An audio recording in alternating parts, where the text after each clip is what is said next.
Desde muito tempo, o livro de Apocalipse tem sido um verdadeiro desafio para os estudiosos por conta das suas metáforas complexas. A interpretação desse livro geralmente depende da vertente religiosa, mas há uma questão que todos procuram responder: quem são os 144.000 mencionados no capítulo 7 do livro? Antes de começarmos, vale a pena você se inscrever no canal e ativar o sininho das notificações para não perder mais nenhum conteúdo. Se conferirmos os versículos 2, 3 e 4 do capítulo 7, temos: Então vi outro anjo subindo do Oriente, tendo o selo do Deus vivo. Ele clamou em alta voz aos 4 anjos que tinham o poder de danificar a terra e o mar, dizendo: Não danifiquem a terra, o mar ou as árvores, até selarmos as testas dos servos do nosso Deus.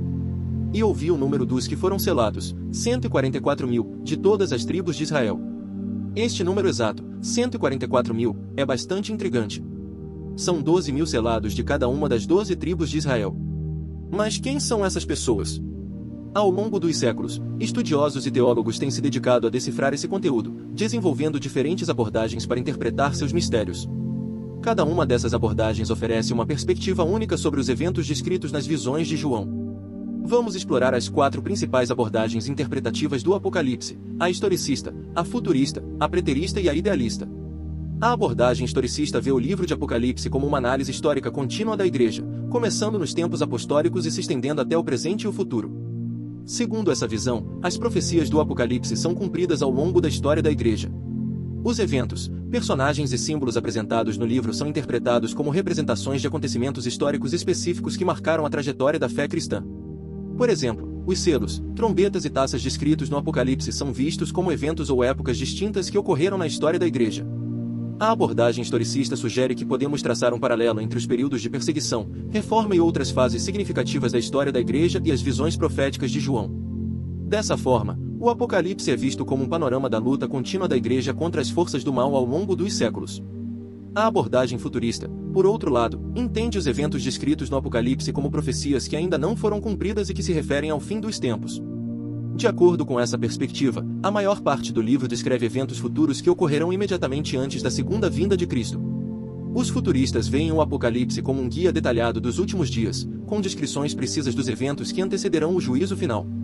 Nesta abordagem, figuras como o Anticristo, a Grande Tribulação e o Milênio são interpretadas como eventos literais e futuros. Os futuristas acreditam que os 7 selos, as 7 trombetas e as 7 taças representam catástrofes reais que acontecerão durante o período da Grande Tribulação. Eles veem o Apocalipse como um aviso e uma preparação para os fiéis, ressaltando a importância de estarem prontos para os eventos finais da história humana. A abordagem preterista considera que a maioria dos eventos descritos no Apocalipse já ocorreu no primeiro século da era cristã. Para os preteristas, o livro de Apocalipse foi escrito em um contexto específico, visando confortar e encorajar os cristãos perseguidos do primeiro século. Eles acreditam que as visões de João se referem principalmente à queda de Jerusalém em 70 d.C. e à perseguição dos cristãos pelo Império Romano. Os preteristas interpretam símbolos como a besta e Babilônia como representações do Império Romano e seus governantes. Eles veem o Apocalipse como um livro de esperança para os primeiros cristãos, garantindo-lhes que a justiça divina prevaleceria sobre seus opressores. Segundo essa perspectiva, o Apocalipse não é um manual para o fim dos tempos, mas uma mensagem de consolação e vitória para uma igreja sofrida. A abordagem idealista, também conhecida como simbólica ou espiritual, interpreta o Apocalipse como uma grande alegoria da luta eterna entre o bem e o mal. Para os idealistas, o livro não se refere a eventos específicos do passado ou do futuro, mas sim a princípios e verdades atemporais que se aplicam à vida cristã em qualquer época.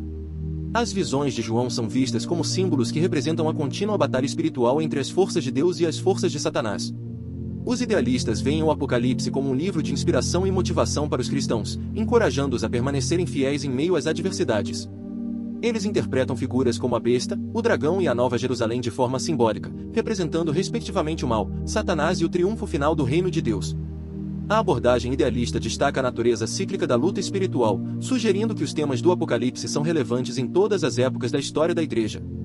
Cada uma dessas 4 abordagens, historicista, futurista, preterista e idealista, oferece uma visão distinta e rica sobre o livro de Apocalipse.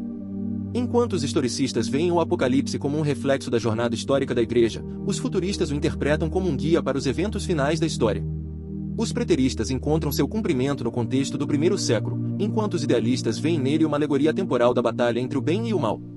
Essas diferentes perspectivas enriquecem nossa compreensão do Apocalipse, permitindo-nos apreciar sua profundidade e complexidade como um livro de esperança, alerta e inspiração para os cristãos em todas as épocas. Dessas abordagens, a futurista é a única que vê o número 144.000 como literal. Segundo essa perspectiva, os 144.000 são aqueles que, durante a grande tribulação, serão protegidos do anticristo por sua dedicação a Deus e rejeição ao pecado. Eles serão responsáveis por pregar o evangelho durante esse período turbulento. Mais adiante, no versículo 9, há a descrição de uma grande multidão impossível de contar, de todas as nações, tribos, povos e línguas, em pé diante do trono e do Cordeiro, vestidos de branco e segurando palmas. Isso sugere que muitas outras pessoas além dos 144.000 também serão salvas. O número 144.000, mencionado no capítulo 7 do livro de Apocalipse, é um dos temas mais debatidos entre estudiosos e teólogos. Este número exato, composto por 12.000 selados de cada uma das 12 tribos de Israel, levanta várias questões, especialmente considerando que muitas dessas tribos se dispersaram ao longo da história. Além disso, o Novo Testamento afirma que, em Cristo, todas as distinções étnicas foram abolidas. Para entender melhor quem são essas pessoas e o que esse número representa, exploramos diferentes interpretações e simbolismos. Historicamente, as tribos de Israel passaram por dispersões e exílios, tornando a identificação dessas tribos algo complexo. A dispersão das tribos ao longo da história fez com que muitas delas deixassem de existir como entidades reconhecíveis. Isso levanta a pergunta sobre como essas tribos podem ser seladas no fim dos tempos. No Novo Testamento, há uma clara mensagem de que, em Cristo, todas as distinções étnicas foram abolidas. Gálatas 3:28 afirma: não há judeu nem grego, escravo nem livre, homem nem mulher, pois todos são um em Cristo Jesus. Isso sugere que as fronteiras tribais e étnicas se tornam irrelevantes na nova aliança estabelecida por Jesus Cristo. O teólogo Adam Clarke sugere que o número 144.000 pode ser simbólico, representando a perfeição divina. O número 12 é frequentemente associado à perfeição e ao poder de Deus na Bíblia: 12 tribos de Israel, 12 apóstolos de Jesus, 12 patriarcas. Multiplicando 12 por 12, temos 144, multiplicando por 1000, temos 144.000. Assim, esse número pode simbolizar a totalidade dos salvos, abrangendo todos os que foram redimidos por Deus. Os 144.000 podem ser considerados os primeiros frutos da colheita divina. No contexto bíblico, os primeiros frutos são uma oferta inicial de uma colheita maior, simbolizando a dedicação total a Deus. O selo na testa desses 144.000 pode ser interpretado como um símbolo de pertença a Deus, indicando que esses indivíduos são especialmente escolhidos e protegidos.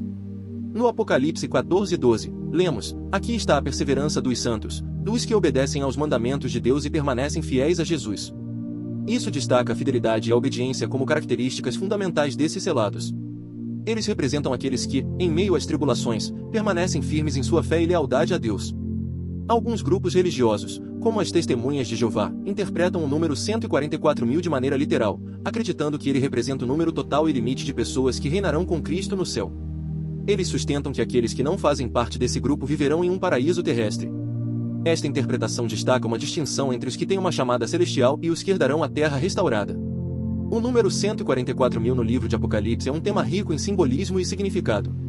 Seja visto como uma representação literal ou simbólica, este número enfatiza a ideia de perfeição e totalidade na obra redentora de Deus. A complexidade das tribos de Israel, a abolição das distinções étnicas em Cristo, e as várias interpretações teológicas nos oferecem uma visão mais profunda sobre quem são esses selados e o que eles representam na narrativa apocalíptica.